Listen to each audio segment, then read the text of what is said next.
to another edition of the Magic Show. Now, look, if you're watching and just want the spoiler, click here. You'll just bypass all the work I did for this episode, but you know, whatever, I understand, I get it. Or maybe you'll back up and watch the whole thing. I don't know, I ain't judging you.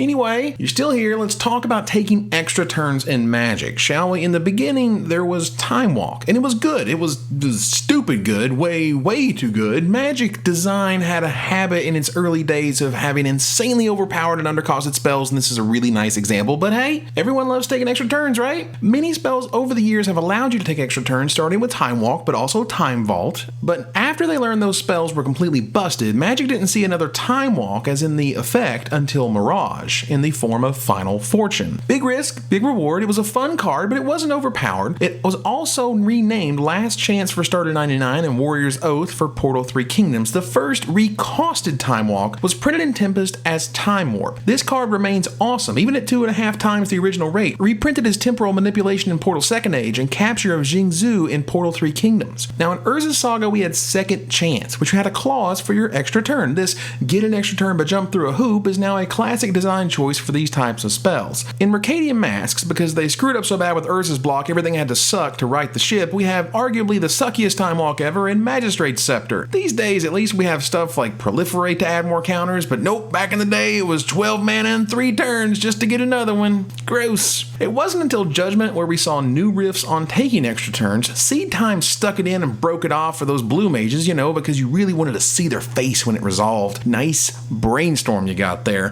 Wormfang Manta was an interesting design, but at a whopping 7 mana, the 6/1 flyers saw 0 constructed play. Mirrodin Block gave us 2 new ways to take more turns. Beacon of Tomorrow, which was expensive, but hey, you had the chance to redraw it. And Time Sifter, which was weird and sifted time based on who had higher converted mana cost and stuff, and yeah, these weren't constructed worthy at all. It wasn't until Guild Pack that we would see another effect to take more turns. Stitch in Time was sweet and even saw some play, but reliable it was not, and it slowly drifted into the loving arms of the Commander community. Time Spiral Block had 2 entries. Walk the Aeons, which has seen play as recently as a few months ago, where this mono blue Time Warp deck made a top 8. The other entry, Temporal Extortion, uses the oh-so-beloved Punisher mechanic, where your opponent can choose to hit the dirt button if they like and let you take another turn, because that's always a great decision. Lorwyn and Shadowmoor Block gave us 3 new options. Notorious Throng, that featured some weird art, did a bunch of stuff, and oh yeah, if you activate this super narrow clause about hitting your opponent with a rogue, you got an extra turn. Good thing that there Bitter Blossom doesn't make fairy yeah, it does, doesn't it? Make rogues. Yeah, this thing won a standard open and was a one-of in the Fairies decks for quite a while. Savor the Moment notes how incredibly important it is to have an untap step, as it's important enough to make this card only have a home in Turbo Fog, where it lived happily alongside Howling Mine and Cryptic Command. Wanderwine Prophets is, it's a merfolk that wants you to sacrifice merfolk, and then thanks to the gift of the bodies that you gave to the sea, you get an extra turn. Okie dokie. Time Sieve showed up in Alara Reborn, and thanks to M10's Open the Vaults, became its own combo deck. It still shows up in Tezzeret decks to this day. The original Zendikar block gave us Big Daddy Emrakul, of course, alongside less-known mythic Lighthouse Chronologist, and the fixed time vault on a land, Magosi the Waterveil.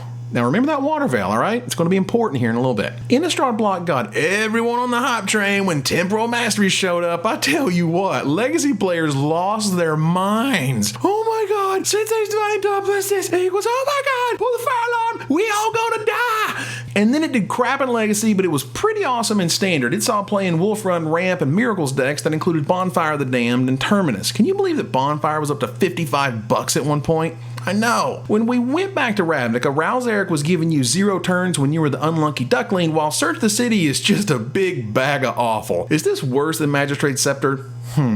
2 creatures who grant you turns are leaving Standard right now, as Metamai the Ageless did exactly squat and constructed, but Sage of Ours has shown up in some fringe Bant decks with cards like Ajani Mentor of Heroes and Citadel Siege putting counters on him. Which brings us to Khan's Block, featuring Temporal Trespass, proving that triple blue and 8 cards in your graveyard is just enough to make it stink. We also got Ugin's Hot Tub Time Machine, aka Ugin's Nexus. It's both a strange hate card and its own time walk if sacked. So, if you're still with me, that brings us to now. Check out Part the Waterveil.